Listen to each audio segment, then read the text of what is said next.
আমাদের দিন কেমন কাটবে, কতটা শুভ বা অশুভ হবে, এসবই আমাদের উপর নির্ভর করে। আমরা প্রত্যেকেই সুখে স্বাচ্ছন্দ্যে জীবনযাপন করার কামনা করি। এটি পূরণ করার জন্য বিভিন্নভাবে চেষ্টাও করি আমরা। শাস্ত্রেও সুখী ও সমৃদ্ধ জীবনযাপনের নানান উপায় সম্পর্কে জানানো রয়েছে।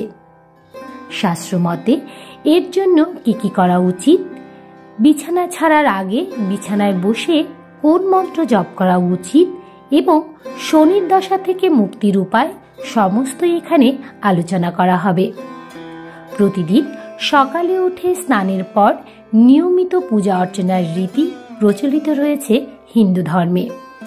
এ সময় যে কোনো দেবদেবীর মন্ত্র জপ করলে মন শান্তি লাভ করে। শাস্ত্রমতে এই মন্ত্রগুলি অত্যন্ত শক্তিশালী। প্রতিদিন এমন করলে সাফল্যের পথ প্রশস্ত হয়।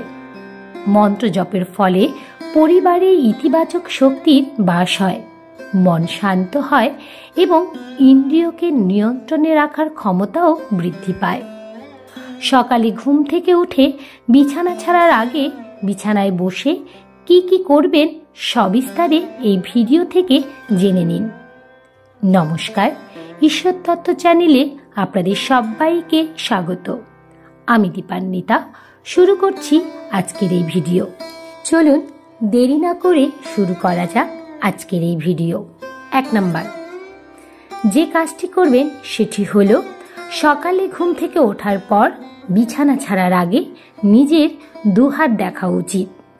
দুহাত একসঙ্গে পাশাপাশি জুড়ে এই মন্ত্রটি জপ করবেন। মন্ত্রটি হল করাগ্রে বসতে লক্ষ্মী, করমধ্যে সরস্বতী, করমূলে স্থিত ব্রহ্মা, প্রভাতে করদর্শনম। এই উপায়ে করলে ধনদেবী লক্ষ্মী, বিদ্যার দেবী সরস্বতী ও ব্রহ্মার আশীর্বাদ পাওয়া যায়। 2 নাম্বার, যে মন্ত্রটি জপ করবেন সেটি হল ভগবান শ্রীকৃষ্ণের প্রণাম মন্ত্র। হে কৃষ্ণ, করুণা সিন্ধু, দীনবন্ধু জগৎপতে, গোপেশ গোপিকাকান্ত রাধাকান্ত নমস্তুতে। আমাদের জীবনে ভগবানকে স্মরণ করার জন্য আমরা বিভিন্ন রকম মন্ত্রের শরণাপন্ন হই। মন্ত্র কথার অর্থ হল মন তোর, অর্থাৎ সমগ্র মন দিয়ে ভগবানকে যখন ডাকা হয় তখনই তিনি আমাদের অন্তরাত্মার আহ্বান শুনে সাড়া দেন। এই ভগবানকে প্রার্থনা করার সময় আমরা যে মন্ত্র বলছি সেই মন্ত্রের অর্থ জানা অত্যন্ত গুরুত্বপূর্ণ। অর্থ না জেনে শুধুমাত্র মন্ত্র বলার জন্য মন্ত্র বলে গেলে তা ঠিকমতো হৃদয়াঙ্গম হয় না। আমাদের সনাতন হিন্দু শাস্ত্রে বলা হয় ভগবান শ্রীকৃষ্ণ হচ্ছেন সকল কর্মের কারণ এবং তিনি কর্মফলদাতা। তাই শত অপরাধী ব্যক্তিও যদি অন্তিমে তার স্মরণ করেন, পরম দয়ালু ভগবান তাকে দয়া করে তার পাদপদ্মে ঠাঁই দেন। ভগবান শ্রীকৃষ্ণের প্রণাম মন্ত্র তো আমরা সবাই জানি, কিন্তু সেই মন্ত্রের অর্থ কি সবাই জানি না। চলুন এই মন্ত্রের অর্থ জেনে নেওয়া যাক। এই মন্ত্রের বাংলা অনুবাদ হল, হে আমার প্রিয় কৃষ্ণ, তুমি করুণার সিন্ধু, তুমি দীনজনের বন্ধু, তুমি সমস্ত জগতের পতি, তুমি গোপিকাদের ঈশ্বর এবং শ্রীমতী রাধারানীর প্রেমাস্পন্দন।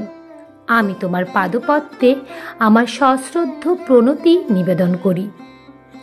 3 নাম্বার হল, সকালে ঘুম থেকে ওঠার পর মাটিতে সরাসরি পা রাখবেন না, বরং মেঝেকে প্রণাম করে একটি মন্ত্র জপ করবেন। সেটি হল সমুদ্রে বসনে দেবী, পর্বত স্তন মণ্ডলে বিষ্ণুপত্নী নমস্তভ্যম পাদস্পর্শ খমর্ষ। পৃথিবী আমাদের ভার বহন করে, এ কারণে সকালে মেঝেতে পা দেওয়ার আগে এটি জপ করা উচিত।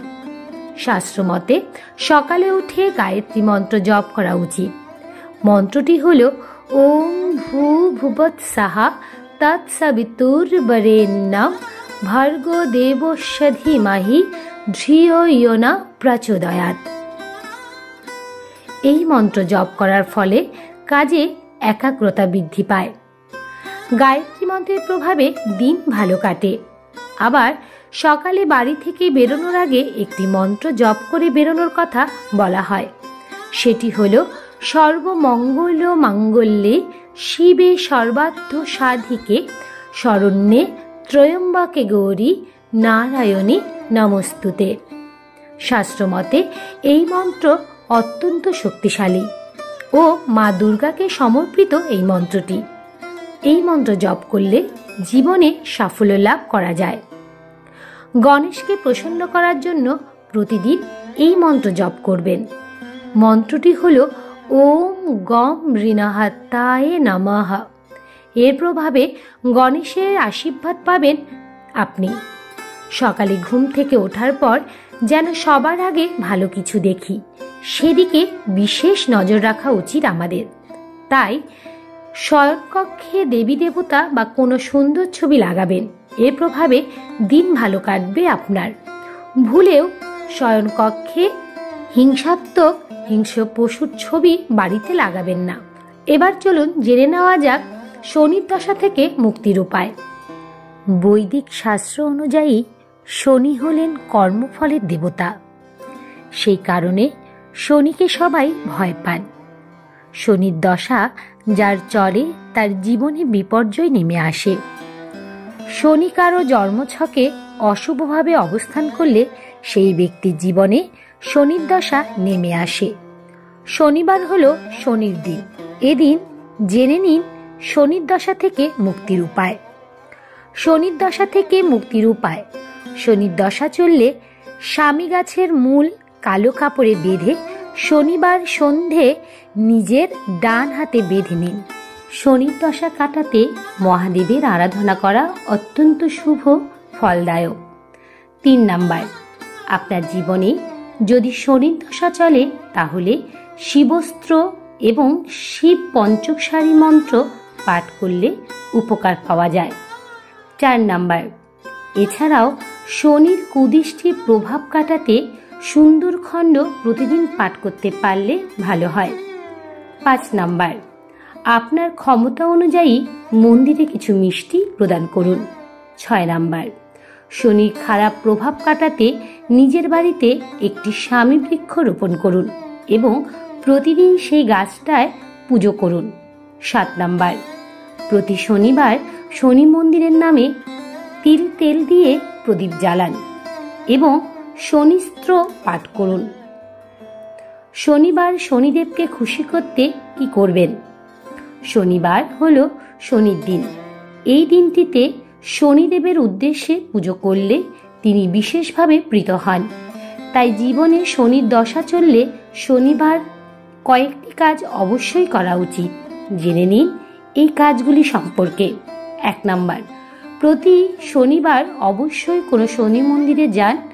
2 নম্বর, নিষ্ঠা ভরে সব আচার রীতি মেনে প্রতি শনিবার শনিদেবের পুজো করুন ও তার আশীর্বাদ প্রার্থনা করুন। 3 নাম্বার, প্রতি শনিবার কিছু দান ধ্যান করা খুবই ভালো। সর্ষের তেল, অরহর ডাল এবং কালো কাপড় এদিন দান করতে পারেন। 4 নাম্বার, শনিবার লোহার জিনিস কেনা ও বিক্রি করা থেকে দূরে থাকুন। 5 নাম্বার, একটি বাটিতে কিছুটা সর্ষের তেল নিন। সেই তেলে নিজের মুখের প্রতিবিম্ব দেখুন। তারপর সেই তেলটা দান করে দিন। শনিবার কোনো খারাপ কাজ করা বা খারাপ কথা বলা থেকে বিরত থাকুন। এদিন মিথ্যা কথা বললে শনি রুষ্ট হন। অশ্বত্থ গাছের গোড়ায় এদিন জল ঢালুন এবং সন্ধেবেলায় একটি প্রদীপ জ্বালিয়ে আসুন। তাহলে এ পর্যন্তই। ভিডিওটি যদি আপনাদের ভালো লেগে থাকে তবে অবশ্যই একটি লাইক করবেন এবং কমেন্টে রাধা মাধবের জয়গান করতে ভুলবেন না যেন। এ ধরনের ধর্মীয় ভিডিও পেতে এবং নিয়মিত গীতা পাঠ শুনতে চ্যানেলটিকে অবশ্যই সাবস্ক্রাইব করবেন। দেখা হচ্ছে অন্য আরেকটি ভিডিওতে। ততক্ষণ পর্যন্ত আপনারা ভালো থাকবেন, সুস্থ থাকবেন।